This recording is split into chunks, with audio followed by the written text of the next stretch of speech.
Bon, ça ne concerne que moi, mais à mon humble avis, je pense que Naruto Shippuden serait éclatant sans l'Akatsuki, l'organisation criminelle la plus badass et malveillante dans les mangas et animés, avec des personnages incroyables de par leurs écritures et leur puissance. Mais ce ne sont pas les seuls, nous avons également la Brigade Fantôme dans Hunter x Hunter ou encore les Espadas dans Bleach. Cependant, toutes ces organisations vont bientôt devenir ridicules à la fin de la vidéo, car nous allons concocter, créer, malaxer l'organisation la plus maléfique et la plus malveillante qui existe. Notre organisation va être composée de 13 membres divisés en 4 factions et un boss ultime. Avant de commencer la vidéo, j'aimerais vous rappeler que je n'ai pas regardé tous les animés qui existent. Donc, il se pourrait que je laisse en plan certains méchants qui auraient dû avoir leur place dans notre organisation. Ce qui fait que c'est à vous de participer dans les commentaires en recommandant le perso que vous aurez préféré voir à la place d'un autre. Il y a également un autre point à éclaircir. Ici, on ne privilégie pas la puissance, mais plutôt le degré de dangerosité ainsi que la force qu'il possède dans son univers. Par exemple, All Might, il est surpuissant dans MHA, mais dans Dragon Ball, il ne vaut rien. Même Krillin ou Yamcha, il le tabasse. Donc si je mets par exemple un humain lambda sans puissance, c'est par rapport à son univers. Donc voilà, j'espère que vous avez compris. Si c'est le cas, commençons avec la première faction, le groupe des stratèges. Comme le nom nous le montre, dans cette faction, on a besoin de têtes pensantes, des personnages ultra machiavéliques qui mettent des plans à nous couper le souffle, des personnages ultra intelligents et sadiques qui sont prêts à tout pour arriver à leur fin. Si vous avez compris, on commence par le premier personnage auquel je pense. Là, on est tous d'accord, on prend direct Light Yagami dans Death Note. Le gars, il est mauvais, machiavélique, malsain, et en plus, tout le monde est d'accord que c'est l'un des personnages les plus intelligents, tout animé confondu. À seulement 17 ans, il a manipulé la police japonaise, Interpol et même la FBI.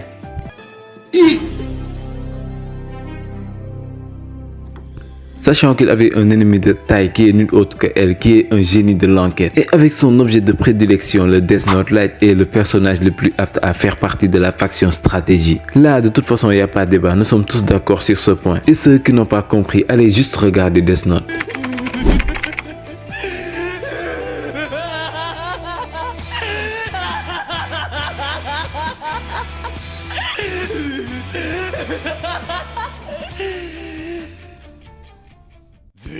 Pour le deuxième membre, il s'agit du méchant le plus sous-coté, Marshall D. Teach, alias Barbe Noire, empereur des mers dans One Piece. Ce personnage, c'est vraiment une dinguerie. Lui, c'est le pirate par excellence. Il est mauvais, machiavélique, malveillant, dégueulasse. Mais plus important, je pense qu'à part Vegapunk dans One Piece, il est le personnage le plus intelligent. Je vous jure, il y en a de la matière dans sa grosse tête là. Là, tu touches à ma sensibilité. Tu touches à ma sensibilité. Tu n'es pas du tout qualifié de parler de mon gros frère. Lui, ses plans, il prend son temps pour les préparer minutieusement. Il a presque tout prévu depuis son enfant jusqu'à ses 40 ans. Le bouc, il a tué son frère pour un fruit. Ensuite, il fut à l'origine de la condamnation à mort de son autre frère qui est parti le rattraper, ce qui a logiquement causé une énorme bataille. Bon, sur ce coup, je lui dis bravo, car sans lui, nous aurions jamais eu le meilleur arc de One Piece, l'arc Marineford. Et comme c'est un gros dégueulasse, il attend que tout le monde soit fatigué après la bataille pour venir achever Barbe Blanche et prendre son fruit du démon, le Gura Gura no Mi. Et tout ça après avoir profité du chaos pour infiltrer Impel Down et libérer les prisonniers les plus dangereux et les plus puissants pour avoir son équipage. Donc là, ça se voit que ce n'était pas du tout un plan créé à la va-vite. Et il n'est pas prêt de s'arrêter là. Il nous a montré qu'un échantillon de sa malveillance. Même Shanks le Roux, le pirate le plus puissant du monde entier, a peur de lui. Ceux qui connaissent One Piece savent que Barbe Noire est l'antagoniste ultime du manga. Donc je pense que Barbe Noire mérite largement sa place dans notre première faction. Vous croyez vraiment que les pirates n'auront bientôt plus le droit de rêver? Hein? Mais qu'est-ce qu'il lui croit, lui?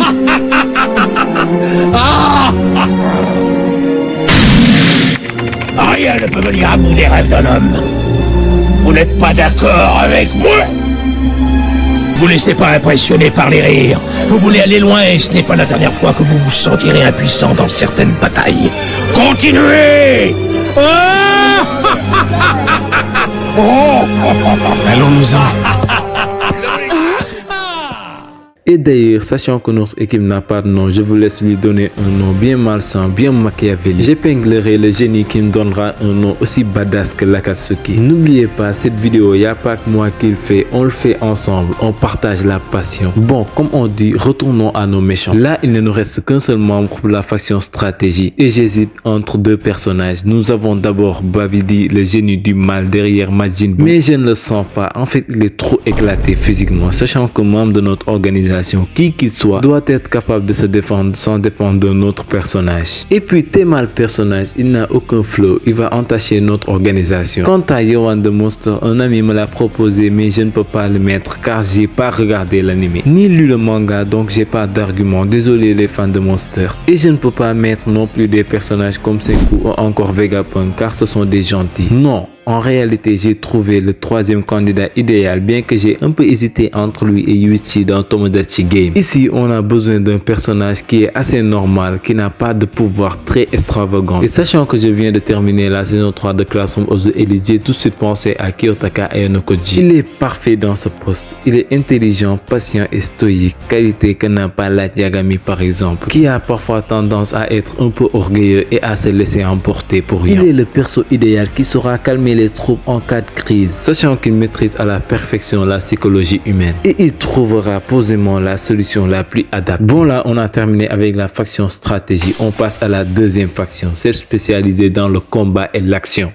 Ici, on n'a pas besoin de tête pensante, mais de cogneurs, de personnages sans foi ni loi qui n'aspirent qu'à la bagarre. Et je pense que ça va être très difficile car des persos comme ça, il y en a vraiment beaucoup. Mais ironiquement, le choix va être vite fait, en tout cas pour moi. Si vous n'êtes pas d'accord avec moi, ne vous mettez surtout pas en colère. Vous pourrez vous calmer en vous défoulant sur le pouce bleu. Comme ça, vous pourrez écrire votre point de vue sans précipitation. Bon, on commence avec le premier membre du groupe qui pour moi sera Ryumen Sukuna, qui remplit absolument tous les critères. C'est tout bonnement le méchant idéal. Il est intelligent, cruel, malveillant et surtout le plus important, puissant. Oui, il est très puissant, sûrement le perso le plus fort de JJK actuellement. Ceux qui ont lu les scans, vous serez d'accord avec moi vu les dingueries qu'il fait à chaque fois qu'il entre en scène. Il nous surprend tout le temps, moi qui pensais qu'il allait être un allié comme Kurama. Et comment ne peut-on pas mettre dans cette organisation un gars qui, à sa sortie de prison après 1000 ans de détention, demande où sont les femmes et les enfants afin de les tuer. Un perso comme ça, on n'en trouve pas partout. Donc là, la plupart d'entre vous sont d'accord avec moi, surtout ceux qui ont lu les scans ou le manga.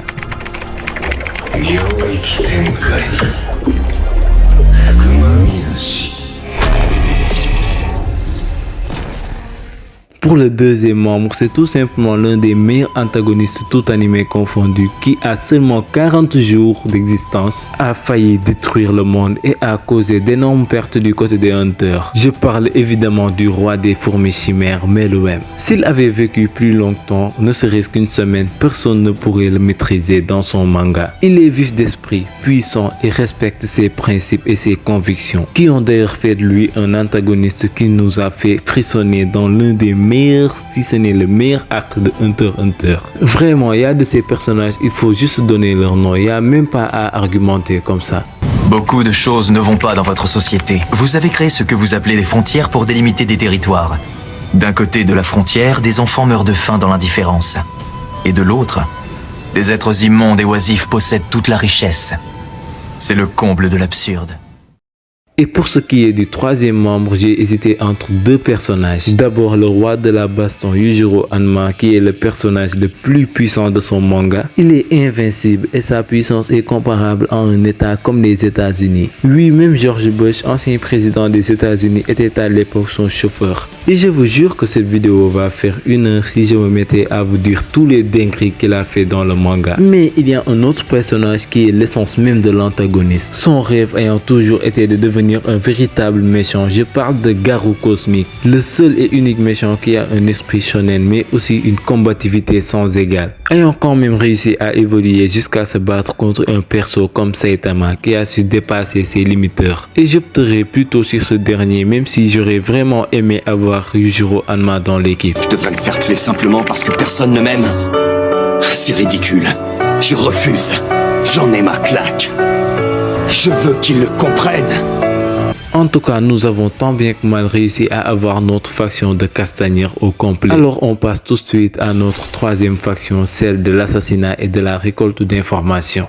Comme vous l'avez remarqué avec le nom, là on a besoin d'espions, de personnages rapides, discrets et puissants, sans oublier la malveillance, oui ça compte. Et qui de mieux pour ce poste qu'un ninja et de plus qui possède des techniques d'illusion sans précédent. Vous savez de qui je parle, Itachi Uchiwa. Il est littéralement parfait. Ai-je vraiment besoin d'argumenter pour ce cas? Il est puissant, intelligent, discret, logique c'est un ninja et possède des techniques d'illusion qui lui permettent de contrôler qui il veut. Et au cas où l'infiltration déraille, il a son Susanoo. Le gars il est trop polyvalent, je pourrais logiquement le mettre dans n'importe quelle faction et ça marcherait de tonnerre. Et en plus on aurait un philosophe dans le groupe.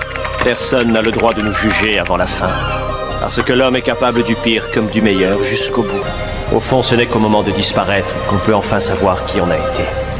La fin donne un sens à tout ce qui a précédé.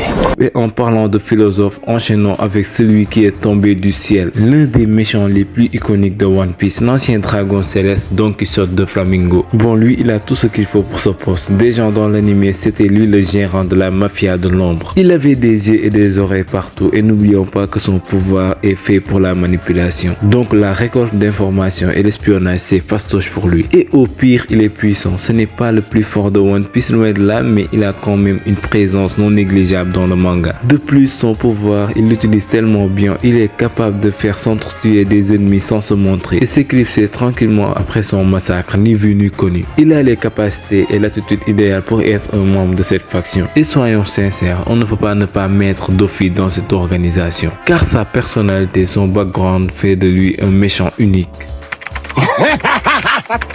La justice vaincra-t-elle? Bien sûr que oui! Parce que la justice n'appartient qu'aux vainqueurs!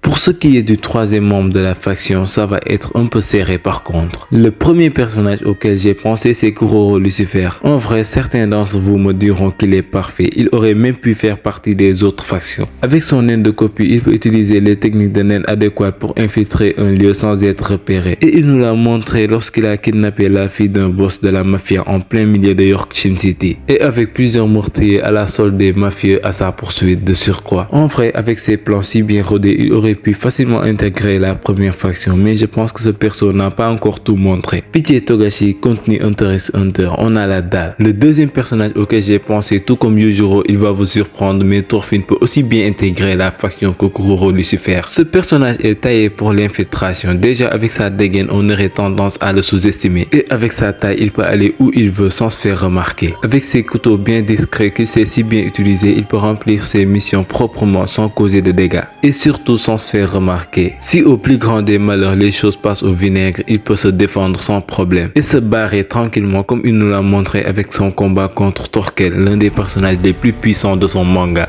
Et pour les puristes qui me disent que Thorfinn est maintenant gentil, I have no enemy et tout, je vous rappelle que là je parle du Thorfinn de la saison 1 qui a tué des centaines de personnes. Si vous avez compris, on continue calmement car il y a un personnage bien plus adéquat pour ce poste. Et je parle du méchant numéro 1 de Demon Slayer, Kibutsuji Muzan. Lui, il est tout juste parfait. N'oubliez pas qu'il s'est caché pendant 1000 ans vivant tranquillement dans des familles qu'il intègre tantôt comme un enfant ou bien un père de famille aimant. Tuer tranquillement les humains sans se soucier des profondeurs car même les pliés, je vous rappelle, pour la plupart ne l'ont jamais vu jusqu'à maintenant. Je parle de l'anime bien sûr. Il peut vivre avec toi dans la même maison ou dans le même quartier sans que tu ne t'en rendes compte. Et en plus de ça, il opère la nuit comme un bon assassin et il a des oreilles partout. Et même s'il arrivait qu'il se fasse remarquer, c'est tout simplement le démon le plus puissant, donc l'un des personnages les plus puissants de son manga. Et en plus, il est bien plus cruel et malveillant que Kuroro Lucifer ou encore Thorfinn, qui sont par contre gentils au fond.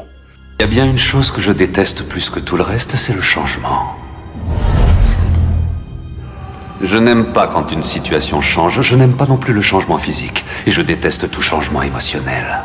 Et ça parce que la plupart du temps, le changement est synonyme de détérioration. C'est un signe qui annonce un déclin. Je préfère ce qui ne change pas, j'aime ce qui est immuable. Rien n'est plus plaisant que d'atteindre un état de perfection et de rester parfait pour l'éternité.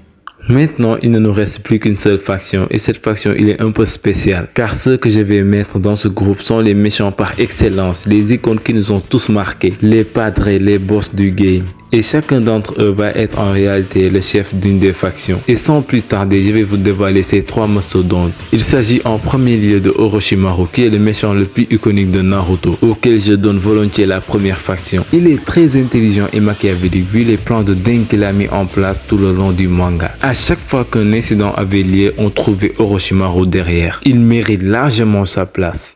Vous connaissez le sens de la vie, monsieur? Elle n'en a pas. Hein? Réfléchis, petit. La vie ne peut avoir de sens que s'il est éternel. Pour ce qui est du chef de la deuxième faction, c'est évident que je vais mettre Freezer. Le méchant le plus iconique de Dragon Ball, c'est le premier personnage qui m'a fait frissonner avec le compte à rebours des 5 minutes. Les fans de DBZ, vous savez de quoi je parle. C'était d'ailleurs les 5 minutes les plus longues que j'ai jamais connues. Je pense que ça a duré plus d'une vingtaine d'épisodes. Donc on n'a rien à dire, Freezer c'est le roi de la baston. Et en plus ce n'est pas n'importe qui, c'est quelqu'un dans le milieu. Et ne me parlez surtout pas de persos comme Jiren, Majin Buu ou encore Cell. Certes, ils étaient puissants, mais en termes de méchanceté pure, Freezer les surpasse largement. Dans 5 minutes, très exactement, une nouvelle explosion va se produire. Elle sera plus violente encore et la planète ne sera plus qu'un tas de cendres. Et pour le troisième membre de la faction des icônes et chef de la troisième faction, celle de l'espionnage et de l'assassinat, je vais régaler les fans de Jojo en mettant Dio Brando. Je pense que ce perso surpasse tout ce que j'ai cité depuis le tout début de la vidéo. Dio, c'est la malveillance incarnée. Pour certains persos comme Sukuna ou encore Muzan, on peut comprendre leur rancœur avec leur passé, mais Dio, lui, il est méchant juste comme ça. C'est un gros rageux, il est né en étant malveillant.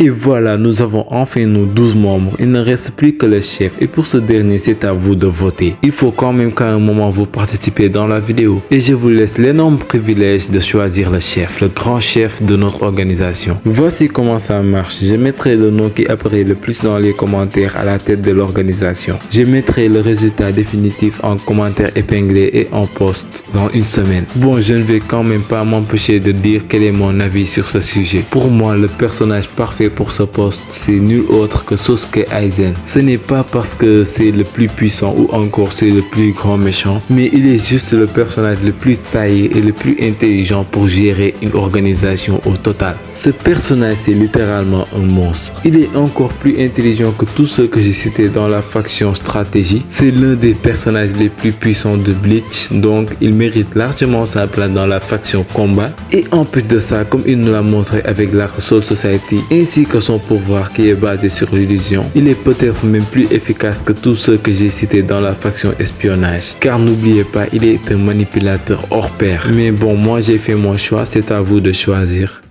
En el invierno para abrirlo en el verano, o hasta las 2 de la noche limpiando, fregando, freidora, plancha, de todo, y me dio el cocinero 20 paelleras. Une buzz cut pour tout le monde. Le monde connaîtra la souffrance de la buzz cut. Vous aurez tous des contours faits au Space 12.